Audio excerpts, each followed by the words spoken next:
सांगलीचे काँग्रेस जिल्हाध्यक्ष पृथ्वीराज पाटील यांनी काँग्रेस शहर जिल्हाध्यक्षपदाचा राजीनामा दिला। आज देवेंद्र फडणवीस, रवींद्र चव्हाण, चंद्रकांत पाटील, जयकुमार गोरेंसह दिग्गज नेत्यांच्या प्रमुख उपस्थितीत भाजपमध्ये करणार प्रवेश। धनंजय मुंडेंनी अजूनही सातपुडा निवासस्थान रिकामं केलेलं नाही। मुंबईत घर नसल्यानं बंगला सोडला नसल्याचं मुंडेंचं स्पष्टीकरण। उमेदवारी अर्ज भरताना दिलेल्या प्रतिज्ञापत्रात मात्र मुंबईत घर असल्याचा उल्लेख। माजी क्रिकेटपटू सुरेश रैनाला ईडीचं समन्स। बॅटिंग प्रकरणामध्ये आज दिल्लीतील ईडी कार्यालयात चौकशीसाठी हजर राहण्याचे आदेश। पराभूत 48 लोकसभा मतदार यादीतील हेराफेरीचा डेटा राहुल गांधी लवकरच समोर आणणार, तर 7 ते 8 टप्प्यात यादी जाहीर करणार, सूत्रांची माहिती। पुणे पार्टी प्रकरणी आज प्रांजल खेवलकरांच्या जामीन अर्जावर सुनावणी दरम्यान दबाव टाकून महिलांना बोलावलं का?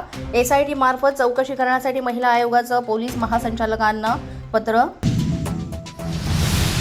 जनाची नाही तर मनाची तरी ठेवा असं म्हणत विखे पाटलांची अप्रत्यक्षपणे अजित पवारांवर टीका। कारखानदारीला जीवदान देणारे पंतप्रधान गृहमंत्र्यांचे फोटो बॅनरवर लावले नाही, विखेंचा दादांवर आरोप। तर विखे पाटलांना काहीतरी गैरसमज झाला असेल, अजित पवारांची प्रतिक्रिया।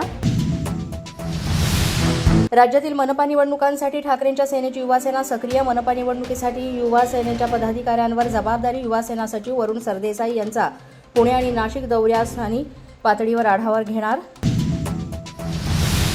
राज्यभर महिला नागरी सहकारी पतसंस्था सुरू होणार। लाडक्या बहिणींची पतसंस्था प्रत्येक जिल्ह्यात स्थापन होणार। लाडक्या बहिणींचं मानधन सुरू केल्यानंतर बचतीसाठी पतसंस्था सुरू करणार। राज्यात सध्या 2 पतसंस्था सुरू। उत्तराखंडला आज पावसाचा रेड अलर्ट। देहरादून, नैनिताल, हरिद्वार, मोंडीसह अनेक जिल्ह्यांना इशारा। काही दिवसांपूर्वी झालेल्या ढगफुटीमध्ये 4 जणांचा मृत्यू तर 100हून अधिक जण बेपत्ता। अजित पवार युवा संवाद ग्रामसंपर्क अभियानाची सुरुवात। अजित पवारांच्या उपस्थितीत अभियानाचा शुभारंभ। महाराष्ट्रातील ग्रामीण भागात माहिती पोहोचवण्यात येणार। पोलीस माझा न्यूजच्या या बातमीपत्रात आज इतकंच। तुम्हाला आमचं बातमीपत्र कसं वाटतंय याबाबत अवश्य अभिप्राय कळवा। यासाठी पोलीस माझा न्यूजचं यूट्यूब चॅनल सबस्क्राईब करा, तसंच आमचं फेसबुक, इंस्टाग्राम आणि ट्विटर अकाउंट फॉलो करा। अधिक माहितीसाठी आमच्या www.policemazanews.com या वेबसाईटला भेट द्या।